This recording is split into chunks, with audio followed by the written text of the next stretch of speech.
በእንተ ሐውልታት በአብይ ጾሙ ንውጽውጽታ ማግስት የተሰጡ ምዕዳናት በቅዱስ ዮሐንስ አፈወርቅ።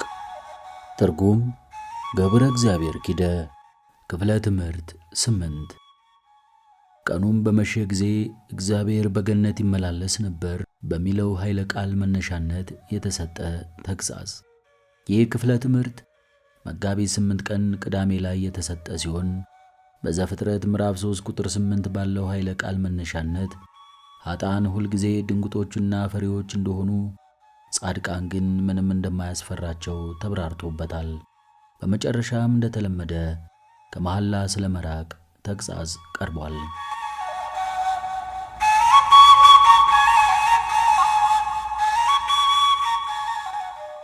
ምንም እንኳን ገጸ ንባቡ ታሪክ ቢሆንም መጽሐፍ ቅዱስ በሙሉ እንዴት መጽናናትንና ብርታትን እንደሚሰጥ በቅርቡ ሰምታችኋል።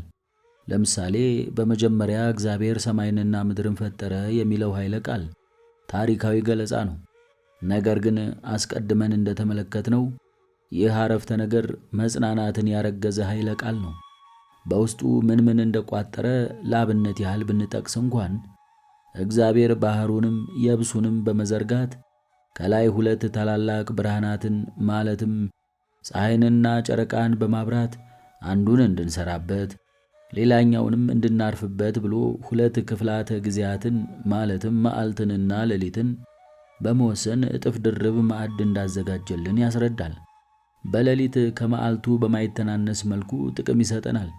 ከእጽዋት ጋር በማያያዝ እንደተናገርሁት አንዳንዶቹ ፍሬ ባይኖራቸውም ለመብልም ባንጠቀምባቸውም ለቤት መስሪያ ግን እንጠቀምባቸዋለን። የበረሃ አውሬዎችም ለእኛ የሚሰጡት ጥቅም ከቤት እንስሳት አይተናነስም። ይህስ እንዴት ነው ያልከኝ እንደሆነም እንዲሁ ብዬ መልስልሃለሁ። እነርሱም በመፍራት ሰው ወደሚኖርበት ስፍራ እንድንሸሽ፣ ጠንቃቆች እንድንሆን፣ አንዳችን ከአንዳችን ጋር ያለንን አንድነት እንድናጠናክር ያደርጉናል። ለአንዳንዶች ብርታትን ሲሰጣቸው ባለ መድኃኒቶች ብዙ መድኃኒቶችን ከእነዚህ እንስሳት ያዘጋጃሉና፣ ለሌሎች ደግሞ ለመድኃኒትነት በማገልገል እንደዚሁም የጥንቱ በደላችንን በማስታወስ ትልቅ ጠቀሜታ ይሰጡናል። አስፈሪነታችሁና አስደንጋጭነታችሁ በምድር አራዊት ላይ ይሁን የሚለውን ኃይለ ቃል ስሰማና ይህ ክብር ተወስዶብን እንደነበረ ስገነዘብ ፍርሃት ወደኛ ዘልቆ እንዲገባና ክብራችንን ዝቅ ያደረገውን ኃጢአትን አስታውሳለሁ። ስለዚህ እነዚህን እንስሳት ሳስብ ኃጢአት እንደምን ያለ ጉዳት እንዳመጣብን እያስታወስኩ ብርቱና ጠቢብ ሰው ሆናለሁ። እዚህ ላይ የጠቀስኳቸውና እነዚህን የመሰሉ ፈጣሪያቸው እግዚአብሔር የሚያውቃቸው ሌሎች ነገሮች ለዚህ ዓለም ሕይወታችን የሚያደርጉት አስተዋጽኦ እንዲሁ ጥቂት አይደለም ብዬ ያኔ እንደተናገርሁት አሁንም እንዲሁ ላለሁ። ከድካማችን እንድናርፍበት ከሕመማችንም እንድንድንበት ይረዳናልና የሌሊት ጥቅም ከመዓልት ጥቅም አይተናነስም። ብዙውን ጊዜ እንደምናስተውለው ምንም እንኳን ሐኪሞች በብዙ መንገድ ቢለፉም በጣም ብዙ አይነት መድኃኒቶችንም ቢያዘጋጁም በበሽታ የሚሰቃይን ሰው ሙሉ ለሙሉ ሊያድኑት አይችሉም። ሥርዓቱን ተከትሎ የሚመጣው እንቅልፍ ግን ሰውየውን ከሕመሙ ሙሉ ለሙሉ እንዲወጣና ሐኪሞቹም ብዙ እንዳይደክሙ ያደርጋቸዋል።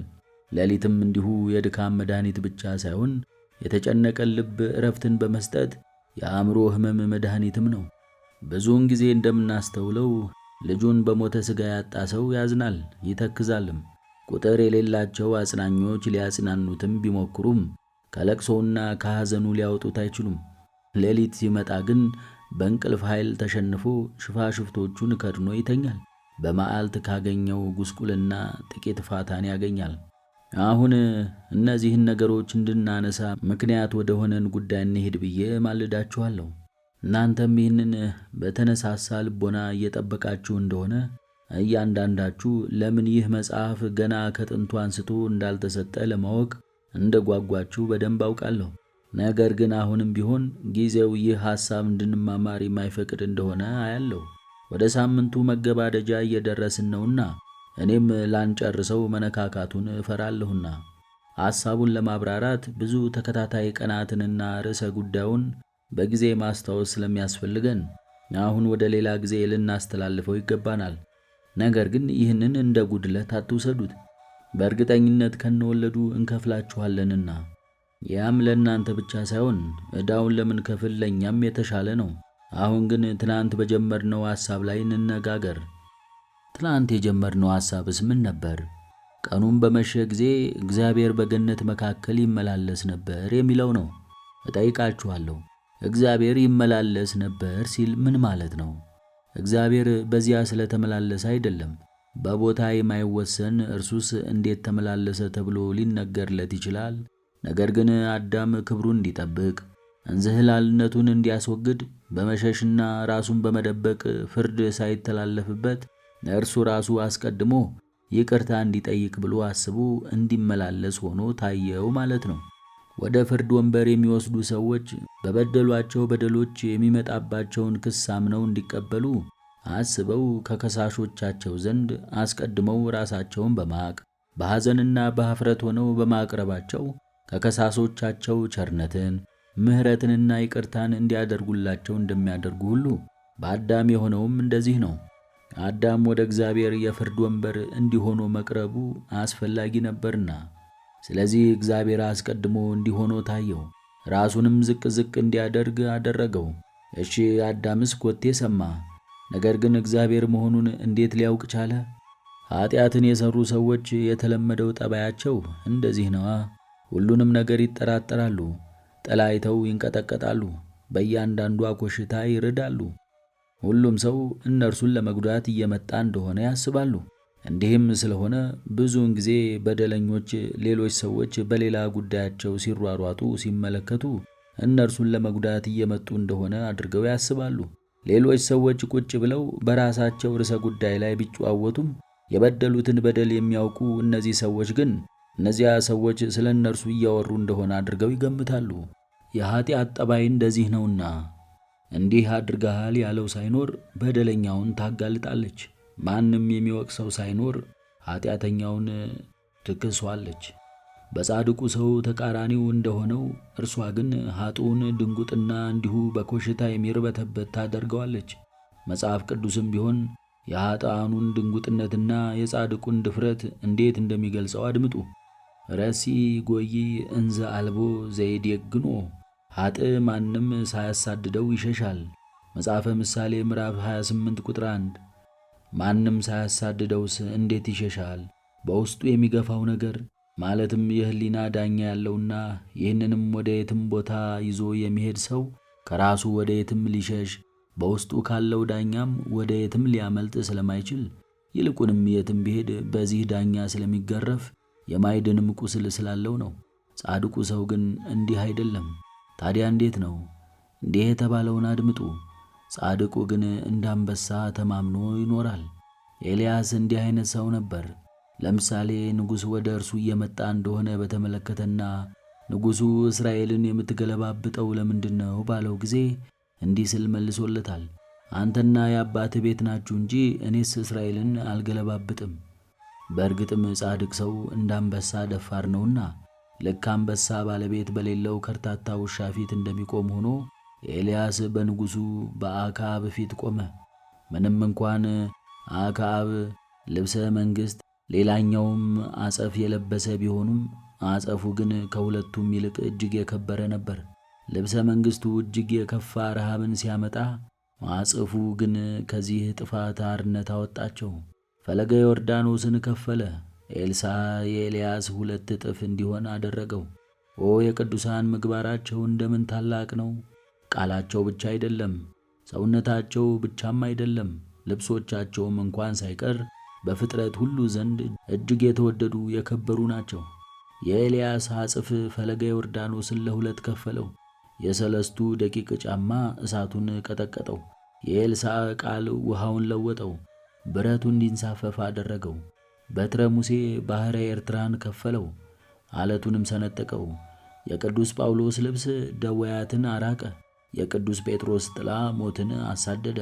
የቅዱሳን ሰማዕታት አጽሞችና የሰውነታቸው ቅሬት አጋንንትን አራቀ ያርቃል።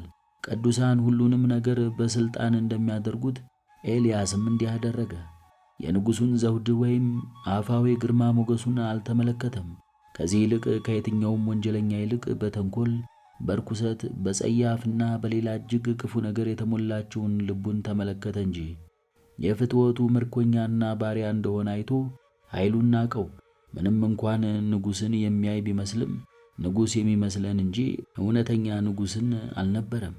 የውስጥ ድህነቱ እጅግ ብዙ ሆኖ ሳለ በአፋ ባለጸጋ ቢሆን ምን ጥቅም አለውና፣ በውስጥ እጅግ ባለጸጋ ሆነው በአፋ ድሃ ቢሆኑስ ምን ጉዳት አለውና። ንዑድ ክቡር የሚሆን ጳውሎስ እንደዚህ ያለ አንበሳ ነበር። ወደ ወህኒ ቤት ሲገባና ድምፁን ብቻ ቢያነሳ መሠረቱን ሁሉ ያነዋውጠዋል፣ እግረ ብረቱን ይሰባብራል። ይህን የሚያደርገው በቃሉ እንጂ በጥርሶቹ አይደለም። ስለዚሁ ምክንያት እንደዚህ ያሉ ሰዎች አንበሳ ብቻ ብሎ መጥራት አይበቃም፣ ከአንበሳም በላይ ናቸውና። አንበሳ ወጥመድ ውስጥ ቢገባ ሊታሰር ይችላል። ቅዱሳን ግን ተወዳጁ ጳውሎስ ወደ ወህኒ በገባ ጊዜ እንዳደረገው እስረኞቹን እንዳስፈታቸው፣ የወህኒ ቤቱን መሠረት እንዳነዋወጠው፣ የወህኒ ቤት ጠባቂውን እንደያዘው፣ እግዚአብሔርን ለመምሰል በሚስማማ ቃል እንዳሸነፈው ቢታሰሩም ይበልጥ ኃይለኞች ይሆናሉና። አንበሳ ድምፁን ባሰማ ጊዜ የምድር አራዊት ሁሉ ይሸሻሉ። ጻድቅ ሰው ድምፁን ባሰማ ጊዜ ግን አጋንንት ይሸሻሉ። የአንበሳ ኃይሉ ጎፈሬያማ ትከሻው፣ ሹል ጥፍሩና ሹል ጥርሱ ነው። የጻድቅ ሰው ኃይሉ ግን መንፈሳዊ ጥበቡ፣ መናኛ መብሉና መጠጡ፣ ትዕግስቱ፣ የዚህ ዓለም ነገሮችንም መናቁ ላይ ነው። እነዚህን መንፈሳዊ መሳሪያዎች የያዘ ማንም ሰው ክፉ ሰዎችን ብቻ ሳይሆን እጅግ ክፉዎች ኃይላትንም አጋንንትንም ራሱ አይፈራም። እንኪያስ አንተ ሰው ሆይ እንደ እግዚአብሔር የሆነን ሕይወት ፈልግ። በየትኛውም ጊዜ አንተን ድል የሚያደርግህም አይኖርም። ከሰዎች ሁሉ ይልቅ ምናምንቴ ተደርገህ ብትቆጠርም እንኳን ከሁሉም ይልቅ ኃይለኛ ትሆናለህ። በተቃራኒው በጎ ምግባራትን ከማድረግ ቸል የምትል ከሆነ ግን ከሰዎች ሁሉ ይልቅ ኃይለኛው አንተ ብትሆንም እንኳን በሚያጠቁ ሁሉ በቀላሉ የምትጎዳ ትሆናለህ። ከላይ የነገርሁህ ምሳሌዎች ሁሉም ይህንን የሚያስረግጡ ናቸውና አንተ ፍላጎቱ ካለህም የጻድቃን አይበገሬነትና የኃጥአን ደካማነት በሌሎች ነባራዊ እውነታዎች አስተምርህ ዘንድ እጥራለሁ። አንተም ነቢዩ እነዚህን ሰዎች ቅዱሳንንና ኃጥአንን ከምን ጋር እንደሚያመሳስላቸው አድምጥ። እንዲህ አለውን፣ ኃጥአን እንዲህ አይደሉም፣ ነገር ግን ነፋስ ከገጸ ምድር ጠርጎ እንደሚወስደው ትቢያ ናቸው። ትቢያ በኃይለኛ ነፋስ ተጠርጎ ለመወሰድ ቅርብ እንደሆነ ሁሉ ኃጥእም በማንኛውም ፈተና ለመወሰድ ቅርብ ነው። ከራሱ ጋር በታገለ ጊዜ በገዛ ቤቱ አሳልፎ የሚሰጠው በውስጡ የዘወትር ጠላት የሆነውን ሕሊናን ተሸክሞ እያለስ ምን የደህንነት ተስፋ አለው? ጻድቁ ሰው ግን እንዲህ አይደለም። ታዲያ እንዴት ነው? አሁንም ያን ነቢዩ ራሱን አድምጠው እንዲህ ብሎ የተናገረውን በእግዚአብሔር የታመኑ እንደ ጽዮን ተራራ ናቸው። እንደ ጽዮን ተራራ ሲልስ ምን ማለቱ ነው? ለዘወትር አይነዋወጹም ሲል ነው። ተራራውን ለማፍረስ ብለህ ምንም አይነት መሳሪያዎችን ብታመጣ፣ ምንም አይነት ጦር ብትወረውርም አይቻልህም። ይልቁንስ መሳሪያዎችህን ትሰባብራለህ፣ አንተም ጉልበትህን ታደክማለህ እንጂ እንዴት ይቻልሃል? ጻድቅ ሰውም እንደዚህ ነው። በእርሱ ላይ የሚማከሩ ሰዎችን ብቻ ሳይሆን አጋንንትንም ሁሉ ኃይላቸውን ከንቱ ያደርጋል እንጂ ምንም አይነት ፍላጻዎችን ቢቀበልም በዚያ ምንም አይጎዳም። ዲያብሎስ በኢዮብ ላይ ምን መሳሪያዎችን እንዳመጣ ሰምተሃል። ነገር ግን በዚያ ጥቃት እርሱ ራሱ ደክሞ ፍላጻዎቹ ሁሉ ተሰባብረው መሳሪያዎቹም ሁሉ ከጥቅም ውጭ ሆነው ሄደ እንጂ ያንን ተራራ ማፍረስ ያልተቻለው ብቻ አይደለም። እነዚህን ነገሮች በማወቅም ለሕይወታችን እንጠንቀቅ። ድካማችን ሁሉ በነፍሳችን ላይ ልናውል፣ ይህንንም ዕለት ዕለት ልናደርግ ይገባናል እንጂ ኃላፊና ጠፊ የሆኑ ነገሮችን፣ የሚያልፍ ክብርን፣ የሚያረጅ ሰውነትን፣ የሚጠፋ ውበትን፣ ብልጭ ብሎ ድርግም የሚል ደስታን አንሻ። አንድን የሥጋ ቁስል ለመፈወስ ለእያንዳንዱ ሰው ከባድ ነው። የነፍስን ቁስል መፈወስ ግን ለሁሉም ቀላል ነው። የሥጋ ቁስል ለመፈወስ መድኃኒት ብሎም ገንዘብ ያስፈልጋል። ነፍስን ለመፈወስ ግን ቀላል ብሎም ወጪን የማይጠይቅ ነው። ሥጋን ከዚያ ከሚሰቃይ ቁስሉ ለመፈወስ አድካሚ ነው። በቀዶ ጥገና ምላጭ መቅደድ አለበትና መራራ መድኃኒቶችንም ሊጨመሩበት ይገባልና። ነፍስን ለመፈወስ ግን እንዲህ አይነት ነገር አያስፈልግም። ፈቃደኛ መሆን ብቻ በቂ ነው። ፍላጎቱ ካለ ሁሉንም ነገር ለማድረግ ቀላል ነው። የእግዚአብሔርን መግቦቱም እስካሁን ድረስ ይህ ነው። ሥጋ ቢቆስል ያን ያህል ከባድ ጉዳትን አያመጣብንም። ምንም ባንታመምም እንኳን ሞት መጥቶ ይህንን ሥጋችንን ያፈርሰዋልና ያበሰብሰዋልምና። ነፍሳችን ብትታመም ግን ጉዳቱ ብዙ ነው። እግዚአብሔር የነፍስን ሕመም ለመፈወስ መድኃኒቱ ቀላል፣ ምንም ወጪና ውጣ ውረድ የሌለበት ያደረገውም ለዚሁ ነው። ታዲያ ምንም እንኳን በሕመሙ ምክንያት የሚያገኘን ጉዳት ያን ያህል ብዙ ባይሆንም የገንዘብ ወጪን የሚጠይቀው ሐኪም የሚያስፈልገው ብዙ ሥቃይ ያለበት ሥጋችን ሲታመም እርሱን ለማከም እጅግ የምንደክም ሆነን ሳለ እጅግ ብዙ ጉዳት የሚያመጣውን እርሱን ለመፈወስ ወጪ የማይጠይቀውን ለማስታመም ሌሎች ሰዎች የማያስቸግረውን እንደ ምላጩና እንደ መራራ መድኃኒቱ ሥቃይ የሌለበትን ይልቁንም ከእነዚህ አንዱስ እንኳ ሳይፈለግ በእኛ ኃይል ባሉ ምርጫና ፈቃድ ብቻ መዳን የሚችለውን ይህን ማድረግ ሳንችል ስንቀርም ከባድ ፍርድና ቅጣት ሥቃይም እንደሚያገኘን በእርግጥ እያወቅን የነፍሳችንን ቁስል ችላ የምንል ከሆነ ሊደረግልን የሚችል ምሕረት እንደምን ያለ ምሕረት ነው እኮ! የምናገኘው ይቅርታ እንደምን ያለ ይቅርታ ነው! አንተ ሰው እስኪ ንገረኝ፣ ምንም ወጪ ሳታወጣ ምንም ሳትደክም የሕክምናውን ጥበብ በአጭር ጊዜ ውስጥ አንድ ሰው ቃል ቢገባልህ እጅግ በጎ ነገር እንዳደረገልህ አታስብምን? ይህ ቃል የገባልህን ሰው ያዘዘህን ሁሉንም ነገር ለማድረግና ማንኛውንም አይነት ነገር ለመታገስ አትዘጋጅምን? እንግዲህ ተመልከት፣ ለሥጋህ ሳይሆን ለነፍስህ ቁስሎች ምንም ሳትደክም መድኃኒትን ታገኝ ዘንድ ያለምንም ሥቃይ ወደ ጤናዋ ትመልሳት ዘንድ ተፈቅዶልሃል። ተወዳጅ ሆይ በነገሩ ላይ ግድ የለሽ አትሁን። እስኪ ንገረኝ፣ ቅር ባሰኘህ ሰው ላይ ባትቀየም የሚያገኝህ ደዌ እንደምን ነው? ደዌስ ጉዳትን ማስታወስና ዕርቅን አለመፈጸም ነው ብዬ በእውነት ያለ ሐሰት እነግርሃለሁ። ሊሰጠን ዝግጁ ወደ ሆነው ወደ እግዚአብሔር ጸሎት ማድረግንና ሺህ በጎ ነገሮችን መጠየቅ ድካሙ ምንድን ነው? ክፉ ነገርና ለመናገር ድካሙ ምንድን ነው? ከቅናትና ከክፉ ሐሳብ መራቅ ክብደቱ ምንድን ነው? ጎረቤትን መውደድ ምን ውጣ ውረድ አለው? በጎ ያልሆኑ ቃላትን፣ ነቀፋን ወይም ስድብን አለመናገር መከራው ምንድን ነው? መሐላን አለመማል ልፋቱ ምንድን ነው? አሁንም ተመልሼ ወደዚህ ተግሣጽ ወደ መሐላ መጣሁ። ለመሐላ የምናወጣው ድካም በእርግጥ እጅግ ብዙ ነው። ብዙውን ጊዜ በቁጣ ወይንም በንዴት ውስጥ ስንሆን ምናልባት ከጎዱን ሰዎች ጋር ላለመታረቅ ምለን ይሆናል። ቁጣችን ከበረደና ንዴታችን ከጠፋ በኋላ ግን ዕርቅን ፈልገንና በእነዚህ መሐላዎች ታቅበን ልክ በወጥመድ ውስጥ እንዳለንና በጽኑ ሰንሰለት እንደታሰርን ሆነን ተመሳሳይ መከራን እንቀበላለን። ዲያብሎስ ይህንን ስለሚያውቅና ቁጣ በቀላሉ ሊጠፋ የሚችል እሳት እንደሆነ ከጠፋም በኋላ ዕርቅና ፍቅር እንደሚከተል በደንብ ስለሚረዳ እሳቱ ሳይጠፋ ይቆይ ዘንድ ፈልጎ ብዙውን ጊዜ በመሐላ ያስረናል። ምንም እንኳን ቁጣው ቢበርድም ለራሳችን በገባነው የመሐላ ግዴታ እሳቱ እየተቀጣጠለ ይቆይ ዘንድ በዚህም ከሁለት ነገሮች አንዳቸው ማለትም ወይ ከታረቅን በኋላ የገባነውን መሐላ እንድናፈርስ አሊያም ሳንታረቅ እንድንቆይና በዚህም ክፉ ሴራዎችን እንድንፈጽም ፈልጎ በመሐላ ያስረናል። ስለዚህ እነዚህ ነገሮችን በማወቅ መሐላን እናስወግድ። የአንድን ነገር እውነትነት ለማረጋገጥ ከመማል ይልቅ አፋችን ዘወትር እመነኝ የሚለውን ቃል ይለማመድ። ይህም ለሌሎች በጎ ጠባያት መሠረት ይሆናል። ለምሳሌ አንደበት እመነኝ የሚለውን አገላለጽ በመጠቀም ሥርዓት የያዘ ሲሆን መሐላን ለመናገር ያፍራል። መጥፎና ክፉ ቃላትን መናገርን ይጸየፋል። ድንገት በዚያ ክፉ ልማድ ቢወሰድ እንኳን ብዙ ወቃሾች ስለሚነሱበት ፈጥኖ ይመለሳል። አንድ የማይምል ሰው አንድ ቀን መጥፎ ቃላትን ሲናገር ሌላ ሰው ቢሰማው ያ ሌላ ሰው በዚያ ሰው ላይ ይሳለቅበታልና እንዲህ ብሎም ያፌዝበታልና። በሁሉም ንግግሮች ላይ እመኑኝ ብለህ የምትናገረውና መሐላን ላለመናገርም የምትመጻደቀው አንተ አሁን አንደበትህን በዚህ ጸያፍ ንግግር ታስነውራለህን? ስለዚህ በአጠገባችን ባሉ ሰዎች ተገደንም ቢሆን ሳንወድ ወደ በጎ ጠባያችን እንመለሳለን። የግድ እንድንምል የሚያደርግ ነገር ቢገኝስ ብሎ የሚጠይቅ ሰው ሊኖር ይችላል። እኔም እንዲህ ብዬ መልስለታለሁ፣ ሕግ ማፍረስ ባለበት እንዲህ ያለ ግዴታ የለም። አሁንም እና ምንም አለመማል ይቻላልን ሊባል ይችላል። አንተ ሰው ሆይ ምን እያልህ ነው? እግዚአብሔር ትእዛዙን ሰጥቶ ሳለ አንተ ይህ ትእዛዝ እግዚአብሔርን መጠበቅ ይቻል ወይስ አይቻል እንደሆነ ለመጠየቅ ትደፍራለህን? የማይቻለውስ ሕጉን አለመጠበቅ ነው።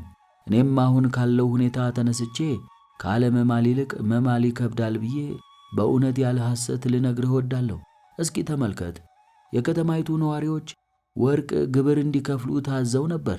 ይህ እንግዲህ ከብዙዎች አቅም በላይ እንደሆነ ይመስል ነበር። ነገር ግን ብዙዎቹ ይህንን መሰብሰብ ችለዋል። ግብር ሰብሳቢዎችም እንዲህ ሲሉ ልታደምጣቸው ትችላለህ። አንተ ሰው ለምን ትዘገያለህ? ለምን ቀን በቀን ታመላልሰናለህ? ግብር አለመክፈል አይቻልም። የንጉሥ ትእዛዝ ስለሆነ ምንም መዘግየት የለበትም። እንግዲህ ልጠይቅህ፣ ምን ይመስልሃል? ንጉሡ ገንዘብህን ትከፍል ዘንድ ትእዛዝ ሰጥቷል። አለመክፈልም አትችልም። እግዚአብሔርም መሐላን ታርቅ ዘንድ ትእዛዝ ሰጥቷል። ታዲያ መሐላን ማራቅ አልችልም የምትለው እንዴት ነው? ይህንን መመሪያ በማስመልከት ከእናንተ ጋር ስነጋገር ዛሬ 6ኛ ቀኔ ነው። ከእንግዲህ ወዲህ ግን እተዋችሁ ዘንድ ማለትም እናንተ ራሳችሁን ትጠብቁ ዘንድ ይህን ርዕሰ ጉዳይ ከመናገር መታቀብ እፈልጋለሁ። ከእንግዲህ ወዲህም ምንም አይነት ይቅርታ አይደረግላችሁም። በዚህ ርዕስ ላይ ምንም ባይነገራችሁም እንኳን እናንተ ራሳችሁን ልታሻሽሉ ይገባችኋል። ይህን ማድረግ እጅግ የተወሳሰበ ወይንም ትልቅ ዝግጅትን የሚጠይቅ አይደለምና እንዲህ የበዛ ተግሣጽንና ምክርን ተቀብላችሁ ሳለ ይህንን ትእዛዝ በማፍረሳችሁ በዚያ አስፈሪው የፍርድ ወንበር ፊት ስትቆሙ ለምን ይህንን እንዳደረጋችሁም ስትጠየቁ ሊደረግላችሁ የሚችል ይቅርታ እንደምን ያለ ይቅርታ ነው? ምንም አይነት ሰበብ መፍጠር አይቻላችሁም። ስለዚህ አሁን ይህንን አሻሽሎ ወደዚያ መሄድ ነው። አሊያም ይህንን ካላሻሻላችሁ ወደዚያ ኩነኔ፣ ወደዚያ ጽኑ ፍዳ መሄድ ግዴታ ነው። ስለዚህ እነዚህን ሁሉ ነገሮች በማሰብና ከዚህ ወደ ቤት ስትሄዱ ስለ እነርሱ እጅግ በመጨነቅ እርስ በርሳችሁ ተመካከሩ። ለአያሌ ቀናት የተነገሩትን ነገሮች በሕሊናችሁ ጓዳ፣ በልቦናችሁ ሰሌዳ ንቁ ሆናችሁ ጠብቋቸው። እኛ ዝም ብንል እንኳን እናንተ ተማማሩ፣ ተናነጹ፣ እርስ በርሳችሁ ተመካከሩ። እኛ ይህንን አድርገን አንበቃምና በእውነት ያለ ሐሰት ከባሕሪ አባቱ ከአብ ከባሕሪ ሕይወቱ ከመንፈስ ቅዱስ ጋር ጌትነቱ አንድ የሚሆን ጌታችን ኢየሱስ ክርስቶስ በቸርነቱና ሰውን በመውደዱ ርስቱንና መንግሥቱን እንወርስ ዘንድ ይርዳን።